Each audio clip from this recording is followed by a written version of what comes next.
La fête traditionnelle Evala édition 2019 débute ce samedi 13 juillet et je suis sur le plateau pour parler de cette fête traditionnelle en pays cabiais avec Pierre Pouli. Et Monsieur Pierre, bonjour. Et vous avez été évalué de 2001 à 2003.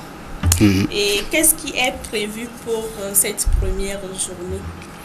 Je dis d'abord merci à tous nos téléspectateurs.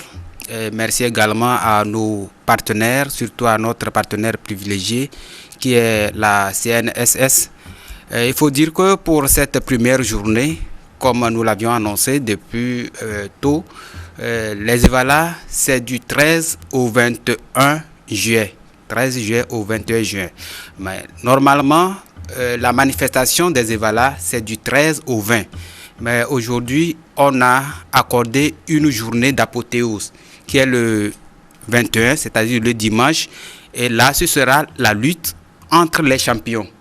C'est-à-dire que les vainqueurs de chaque canton vont s'affronter et on va voir le champion des champions.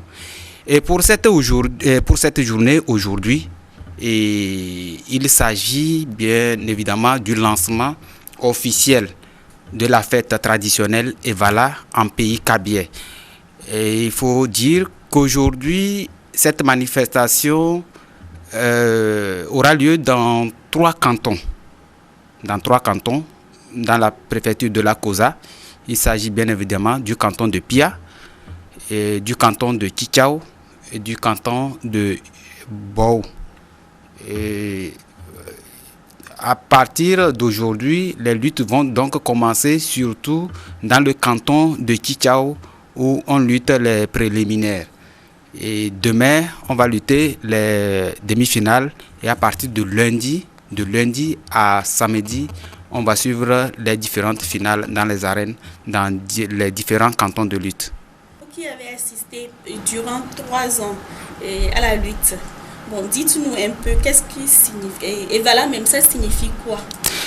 Pour parler d'Evala, on sera obligé d'aller un peu en arrière pour parler de l'historique de cette fête traditionnelle. Aujourd'hui, il s'agit d'une fête. Il faut dire que Evala a connu une certaine métamorphose. Au début, c'était une tradition. Qui permettait d'initier le jeune homme, qui a l'âge de 18 ans révolu. Et pour lui dire qu'à partir d'aujourd'hui, tu n'es plus un enfant, tu n'es plus un adolescent, mais à partir d'aujourd'hui, tu as des engagements, tu as des responsabilités et donc tu peux prendre même des décisions. Donc Evalo, c'est le singulier et c'est le pluriel qui est Evala. Le pluriel de Evalo, c'est Evala. Ça veut dire que vous êtes nombreux et c'est le pluriel là qu'on a pris pour donner au nom de la fête aujourd'hui. Donc un Evalo, c'est un jeune initié et qui n'est plus un enfant, qui est en mesure aujourd'hui de démontrer sa force, de démontrer ses stratégies, ses techniques vis-à-vis de l'adversaire.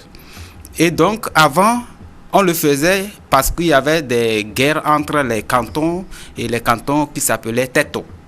Teto, c'est le canton qu'on appelle Teto. Teto veut dire normalement terre. Et donc vous allez prendre par exemple le canton de Lama, qu'on appelait Lama Teto. C'est-à-dire que le territoire sur lequel vit ceux qui sont descendants de Lama. Et donc les gens se faisaient la guerre entre Lama et Kouméa par exemple. Avant c'était pas Kouméa, je vais y revenir. Avant c'était Kidjang. Donc ils pouvaient se faire la guerre. Lama pouvait faire la guerre à Tchare. Lama pouvait faire la guerre à Lassa par exemple pour conquérir les terres. Et donc c'est parce qu'il y avait ces guerres-là qu'il fallait initier les jeunes pour leur dire non, à partir d'aujourd'hui, vous n'êtes plus un enfant, vous êtes à l'âge de vous battre, vous êtes à l'âge d'aller à un combat et donc il faut démontrer vos forces. Parce que, bon, on est tous jeunes, mais ce n'est pas tout le monde qui va prendre le devant. Il faut que les plus forts soient au devant et les plus faibles en arrière. Donc c'est pourquoi on avait initié cette tradition-là et pour vous dire non, vous n'êtes pas enfant, vous pouvez prendre des décisions, et au même moment pour vous dire que vous pouvez vous marier. Donc vous allez voir qu'il y a Evala et pour les garçons et puis Akpema pour les jeunes filles. Et justement, j'allais en venir à ça. Et quand on parle d'Evala, on parle également d'Akpema. Quelle est la nuance entre les deux? Oui, et vous allez voir que Evala et Akpema se succèdent. Chaque année, après une semaine d'Evala, on rentre dans la semaine de Akpema. Akpema est réservé aux jeunes filles. Le singulier, c'est Akpenou. Et le pluriel, c'est Akpema. Akpema, c'est l'initiation des jeunes filles pour leur prouver également, pour leur montrer qu'à partir d'aujourd'hui, elles ont l'âge de se marier, elles peuvent rester au foyer, elles peuvent prendre des décisions, elles peuvent créer un foyer et le gérer.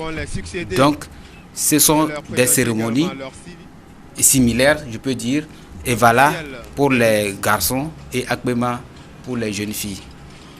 Et souvent, on entend dire que pour qu'une fille fasse l'initiation d'Akpema, il faut qu'elle soit vierge. Est-ce que c'est vérifié? Oui, c'est vérifié parce que, vous voyez, dans l'ancien temps, on faisait la dot. Quand vous avez un garçon chez vous, vous les parents, vous prenez la charge de doter une fille à votre garçon. Et donc, cette fille, elle peut naître aujourd'hui, votre garçon peut avoir 5, 10 ans, 15 ans. Quand vous décidez de doter cette fille à votre garçon, ça veut dire que les parents de la jeune fille doivent savoir que cette fille est réservée à cette famille. Et donc, elle doit rester vierge jusqu'au mariage. Et c'est vous, la famille d'accueil, la famille dans laquelle il y a le garçon, qui allait initier normalement Akpenou, la jeune fille. Ok, quand on parle d'Evala, on met la viande du chien en avant. Et qui peut consommer la viande du chien en cette période d'Evala? Oui, en cette période, seuls les Evala consomment la viande du chien. Evalo, c'est lui qui doit consommer la viande du chien. C'est avec le chien qu'on fait la cérémonie. Et ceci pour 3 ans, normalement. Après les 3 ans, après les 3 années, Evalo ne doit plus consommer la viande du chien. On a 3 ans de lutte. Et après les 3 ans de lutte, on ne consomme plus la viande du chien. Et on va marquer une courte pause pour suivre quelques images. Oui, les images, comme je l'ai dit, nous sommes aujourd'hui samedi et on va suivre la cérémonie d'ouverture dans le canton de Pia. Aujourd'hui également, Bou va lancer ses luttes, mais le lancement officiel, c'est sur le terrain de Pepe Kanyalada, ici à Pia.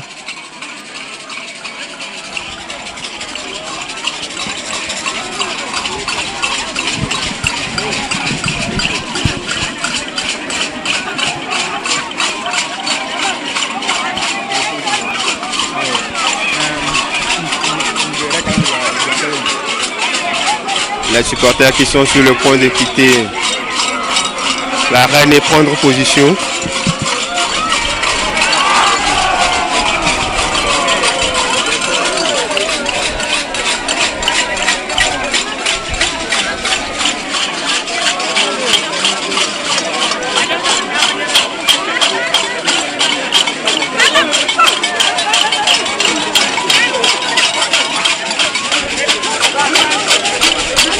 Les finales débutent déjà lundi. Et Monsieur Pierre, dites-nous un peu ce qui est prévu pour les autres cantons. Je dis tout à l'heure que la cérémonie d'ouverture aura lieu à Pia. Mais en dehors de Pia, on a le canton de Chichao, le canton de Yadé. Aujourd'hui à Yadé, je l'ai déjà dit, il y aura des préliminaires. Mais d'autres cantons encore vont attendre jusqu'à lundi. À lundi, maintenant, il y aura la danse dans les autres cantons. Vous allez voir le canton de Lama, le canton de Lassa, le canton de Tchare, le canton de Kouméa, le canton de Landa, eux, c'est à partir de lundi qu'ils vont lancer officiellement les EVALA. Donc, jusque-là, la lutte commence aujourd'hui, dès aujourd'hui, même pour les préliminaires, dans le canton de Chichao. Okay. Vous venez de parler de la danse. Et vous parlez tout à l'heure de la danse. Bon, quel lien y a-t-il entre la danse et EVALA? Et il s'agit de quelle danse? Kamou ou bien So? Quand je parle de la danse, c'est la danse EVALA. C'est-à-dire qu'avant d'aller dans les arènes, il faut danser. Et il y a un lieu de chute. Quand je prends par exemple le canton de Lassa, par exemple, il y a Lassaba et Lassahou. Ça, c'est Lassaba et Lassahou qui vont lutter pour la finale. Maintenant, il y a un lieu à Hodo, c'est le lieu où tout le monde, c'est-à-dire tous les natifs de Lassa vont se croiser pour la danse. Et donc c'est là qu'ils vont faire des démonstrations. On va entre les EVALA, on va dire bon voilà tel. Donc ça veut dire que cette année ils sont des EVALA. Bon chez nous voilà comment quelle stratégie on va adopter pour pouvoir les affronter et tout ça là, parce que tout le monde vient là-bas. Quand vous allez sur les lieux de danse, on doit repérer les EVALA parce que il y a d'abord des cheveux qu'on porte pour que vous sachiez que celui-là il n'est plus Hosier. Hosier, c'est celui-là qui n'est pas encore initié. C'est lui qu'on appelle Hosier. Donc, vous devez savoir que celui-là, c'est Hosier, celui-là, c'est Evalo. Donc, peut-être que vous connaissiez avant. Maintenant, lui, là, il est initié Evalo et à partir d'aujourd'hui, bon, ça veut dire demain, ou bien le jour de la finale, comment qu'on va se prendre pour pouvoir terrasser l'adversaire, tout ça, là, c'est ça. Donc, la danse, là, c'est pour annoncer la fête des EVALA. Et cette danse, est-ce que les enfants et les femmes sont aussi invités? La fête est pour tout le monde. C'est pour tout le monde. Que vous soyez âgé, enfant, femme, homme, tout le monde. La danse, c'est pour tout le monde. C'est une fête. Voilà. Les chapeaux dont vous venez de parler tout à l'heure, que les EVALA, ce sont les EVALA qui portent ça, non? Oui, j'ai parlé de cheveux. Ah, des cheveux plutôt. Oui, c'est des cheveux, mais c'est une sorte de chapeau que les EVALA portent. Ce n'est pas tout le monde qui porte en fait les cheveux là. C'est quand vous êtes initié Evalo. Quand vous êtes Evalo, et c'est fabriqué à l'aide d'une plante, les écorces d'une plante qu'on a chez nous. Ça s'appelle Kaloka. Chez nous, ça s'appelle Kaloka. Donc, on arrache la plante, on la met dans l'eau, après avoir enlevé les feuilles, bien sûr, et ça devient sous forme de cordes, et on tisse. On tisse pour en faire un cheveu. Et vous allez voir qu'au-dessus, si vous voyez bien les danseurs, vous allez voir au-dessus, il y a des plumes d'oiseaux géants, comme l'autruche, comme le paon, comme les dindons. On met ça c'est juste pour la beauté. Et ce sont les EVALA qui portent ça.